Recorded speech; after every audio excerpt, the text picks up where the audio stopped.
Bonjour, je m'appelle Anthony Naranagom, je suis le responsable de l'unité sensibilisation à l'entrepreneuriat et la transition économique au sein de Hub Brussels. Hub Brussels, c'est l'agence régionale de la région Bruxelles-Capitale pour l'accompagnement des entreprises.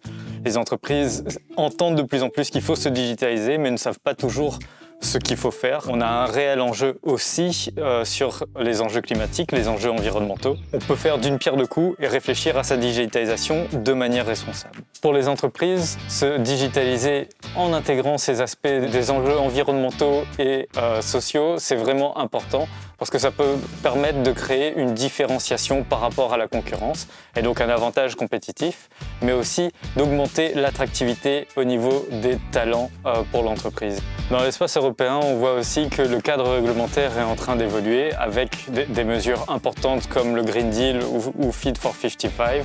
Et donc pour les entreprises, c'est important aussi de pouvoir anticiper ce cadre réglementaire et de pouvoir aussi se mettre en ligne par rapport à ce qui va être attendu. On observe aussi que de plus en plus, que ce soit au niveau régional, fédéral ou européen, les incitants financiers, que ce soit les appels à projets, les primes, les différents subsides, intègrent les enjeux environnementaux dans leurs objectifs. Et donc pour les entreprises, c'est aussi important de pouvoir s'aligner avec ces objectifs pour pouvoir continuer à répondre et à prétendre à ces incitants financiers et ainsi s'assurer une certaine viabilité aussi par rapport à leur activité. Se digitaliser de manière responsable, c'est aussi penser à comment améliorer son efficacité et à comment réfléchir à ce qui est nécessaire pour votre activité économique. Et pour ça passe par une réflexion par les équipements. Bruxelles Environnement est très bien placé pour pouvoir vous fournir un conseil de qualité en région Bruxelles-Capitale. Bonjour, moi c'est Laura. Moi c'est Victoria. Bienvenue dans nos bureaux. Bruxelles Environnement, c'est l'administration publique régionale de l'environnement et de l'énergie, où nous traitons notamment les impacts environnementaux du secteur du numérique. Ce qui est très important à retenir, c'est que les plus gros impacts environnementaux, ils se trouvent dans la phase de fabrication des équipements. Ce que vous pouvez surtout faire, c'est résister au remplacement prématuré de votre matériel informatique, notamment en allongeant la durée de vie et en gardant le plus longtemps possible le matériel que vous utilisez, mais aussi en supprimant les politiques de renouvellement automatique. Ici à BE, par exemple, nous gardons nos laptops minimum 6 ans et tant qu'ils fonctionnent, on continue à les utiliser. Une autre astuce, et qui est aussi favorable pour le portefeuille, c'est d'acheter en seconde main ou reconditionné. Le reconditionnement, on peut même avoir une garantie du vendeur sur la qualité, c'est quelque chose que vous craignez. Sur les achats, il y a aussi moyen de s'interroger et d'avoir une approche plus responsable en regardant certains labels. Les plus connus sont Blue Angel, TCO, EPEAT. Allonger la durée de vie, ça implique évidemment passer par la case réparation. Alors si vous n'êtes pas super à l'aise avec l'électronique, sachez qu'il y a énormément d'experts et d'organismes qui pourraient vous aider, notamment à Bruxelles. Si vous avez vraiment décidé de vous débarrasser de votre matériel encore fonctionnel parce qu'il n'est plus assez performant, alors faites-en profiter les acteurs de l'économie locale ou tout simplement dans les écoles, les associations qui vous tiennent à cœur. Et puis alors, si votre matériel est cassé et qu'il traîne dans votre tiroir, surtout, pensez à l'emmener dans une filière de recyclage parce que non seulement les métaux pourront être partiellement réutilisés, mais ce sont aussi des matières dangereuses, donc vous n'avez pas tellement envie que ça traîne chez vous. Bonjour, moi c'est Victoria. Je travaille dans le service transformation digitale avec Laura. Le secteur numérique est responsable d'approximativement 4% des émissions de gaz à effet de serre au niveau mondial. 4%, c'est plus que le transport aérien civil. Et surtout, ce chiffre croît de façon exponentielle et pourrait doubler dans les 5 prochaines années. Bien que la fabrication de nos équipements soit la majeure partie du problème, l'usage qu'on en fait n'en est pas pour autant anodin. Donc 10% environ de la consommation européenne d'électricité est dédiée aux services numériques en phase d'utilisation. Et donc dans un contexte où on essaye de réduire notre consommation d'énergie, on va par exemple éteindre complètement ces appareils ou même les débrancher plutôt que les laisser allumés ou même en veille. Et donc une autre action qu'on peut mettre en place, c'est le fait de bien protéger et entretenir son matériel. Il est important aussi d'éviter des surchauffes et de nettoyer son appareil, donc vraiment le dépoussiérer. Une fois qu'on a pensé à l'hardware, c'est évident qu'il faut aussi pouvoir réfléchir en termes de software pour sa digitalisation. Et quand on parle de digitalisation responsable, on va penser éco-conception de son software.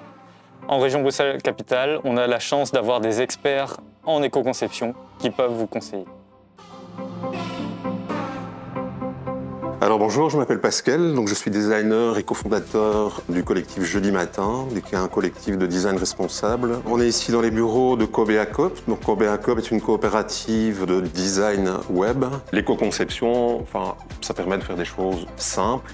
La finalité, le vrai impact, je dirais qu'il y en a deux, c'est de sensibiliser les usagers aux problématiques environnementales et sociétales du numérique. Et d'autre part, en travaillant des choses simples, ça permet d'élargir son public, son audience, par une augmentation de l'accessibilité aux produits et aux services. Ça permet de faire durer les services plus longtemps. Bonjour, je m'appelle Charlotte, de l'agence Digital Solidaire. Et c'est une agence qui a été fondée 2 jours après le premier confinement, un petit peu dans l'urgence, parce qu'en tant que marketeur, on a voulu soutenir tous ces petits acteurs économiques qui avaient besoin de se digitaliser rapidement. Je pense qu'il y a 1000 raisons d'avoir une dynamique responsable et écologique dans sa digitalisation. La première chose, c'est que ça plaît à la planète, mais la deuxième chose aussi, c'est que ça plaît beaucoup aux algorithmes, c'est-à-dire que les moteurs de recherche réagissent très fort à ça, donc ils vont aller calculer si le site est accessible, s'il est écologiquement raisonné. Il y a aussi un aspect tout à fait business au fait d'avoir une éco-conception, c'est que Google préfère ça. Un autre aspect de l'éco-conception qui est assez peu relevé, c'est qu'en fait, ça permet de faire des économies d'argent et des économies de temps. C'est-à-dire que développer un outil qui est dans une optique de numérique raisonné et responsable, ça veut dire réfléchir à quelles fonctionnalités sont absolument nécessaires. Donc ne pas aller développer des chatbots s'il n'y a pas besoin, ou des animations qui n'ont aucun sens. Donc c'est vraiment se concentrer sur l'indispensable. Ça permet de développer à moindre coût.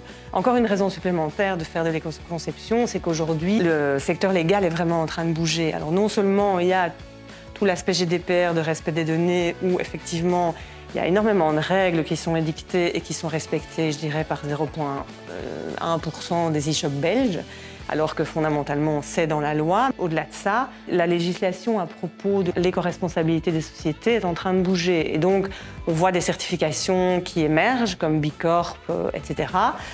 Ces certifications aujourd'hui concernent des entreprises d'une certaine taille, mais il est évidemment prévu que ce soit obligatoire pour n'importe quel entrepreneur ou n'importe quelle activité. Et donc, le problème, c'est qu'aujourd'hui, avoir un outil ou développer un outil qui n'est pas développé dans un esprit d'éco-conception, c'est commencer à accumuler même une dette légale. Parce qu'après, il va falloir remettre tout ça à jour, faire intervenir plein de prestataires différents pour arranger ça. Ça risque de coûter plus cher à terme que simplement prendre le temps aujourd'hui d'investir là-dedans.